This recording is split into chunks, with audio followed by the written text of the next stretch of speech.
Tracy, objective, please.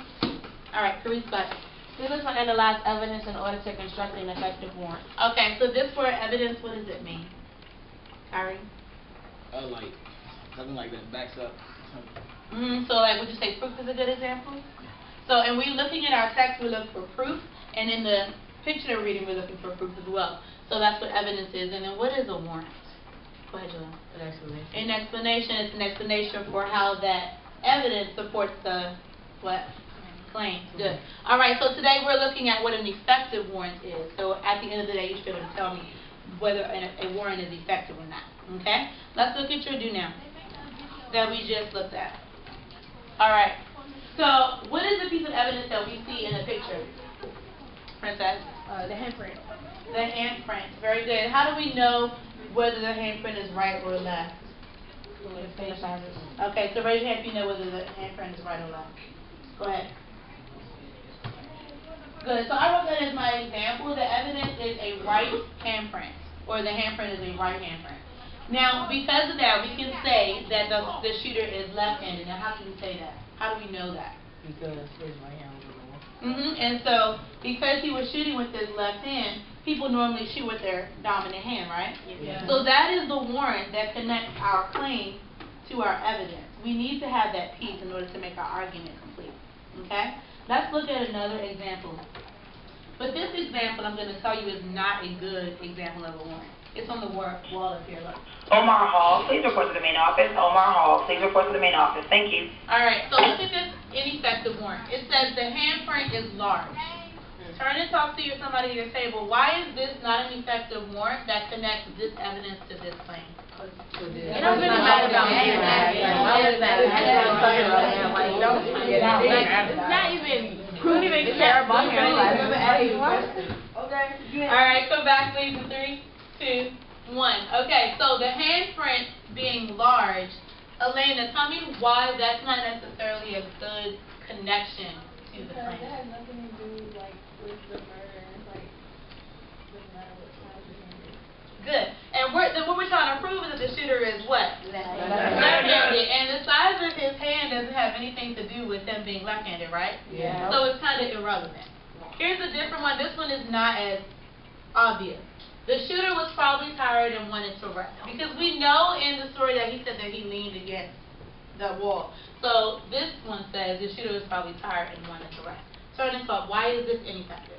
Because we're not talking about time, we're talking about maybe something Anybody can it don't matter, like if you were tired, you should have been prepared. Okay, so you want to share that? I'm gonna go to third period. All right, come back in 3, 2, 1. All right, so Sarah, tell me why this is an ineffective warrant. Because he still could have put his hand on the wall while he was still fighting. Exactly. And what else? How does it not necessarily connect with this one to this one? Go ahead. Because it's talking about which hand he shot with and how tired he was. So this is trying to come up with an explanation for why he maybe had put his hand against the wall. But it's not showing an explanation for the fact that he's left-handed. Right, Ronald? Yes. All right, good. Okay, so I want you to write this down at the bottom of your paper for me. A warrant is a logical connection. Write this down. A logical connection between the evidence and the claim. And the graphic organizer that you're going to use is going to make that make sense. So a logical connection between the evidence and the claim. Logical connection. So it has to connect the two. That's what makes it effective. And it has to be logical. It has to make sense. Okay?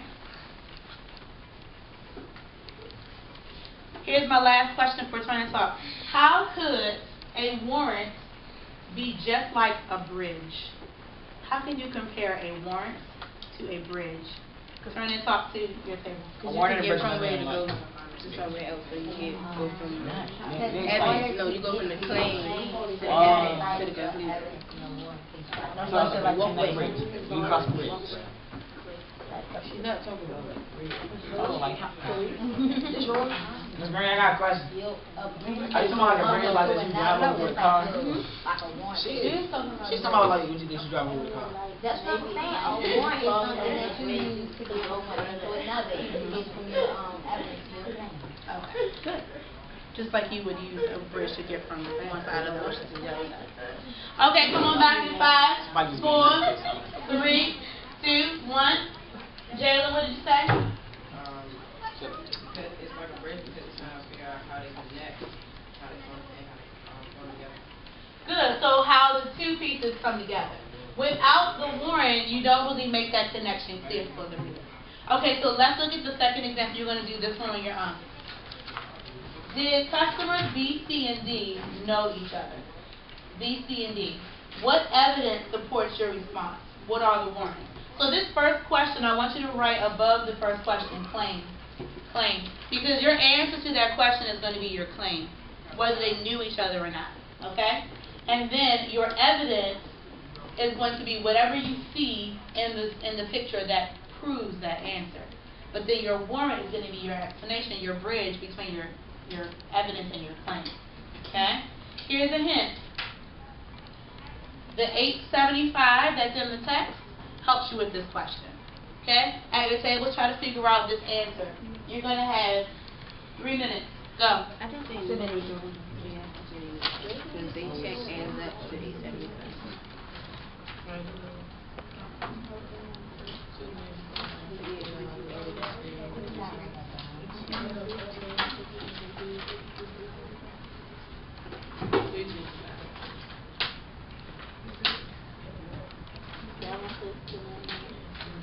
B, That C, one and D. says $3.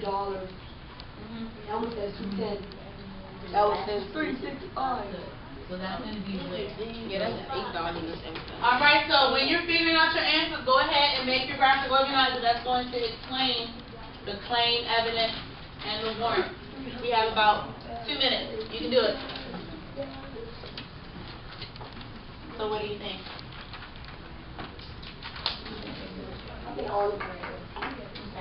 Please pardon the interruption. Ryan Jones, please report to the main office immediately. Ryan Jones, please report to the main office immediately. What the last register will come to. What does that tell me? That all of them bought something together because both of Exactly.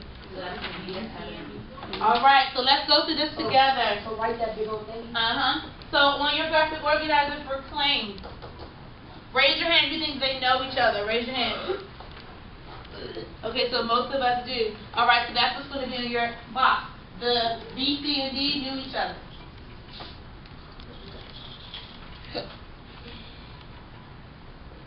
Okay, and then what is our evidence? Kayla. Their check adds up to each of them. If you combine their checks together, they add up to $8.75. Excellent, excellent. And so now we need a warrant to connect this evidence to our claim.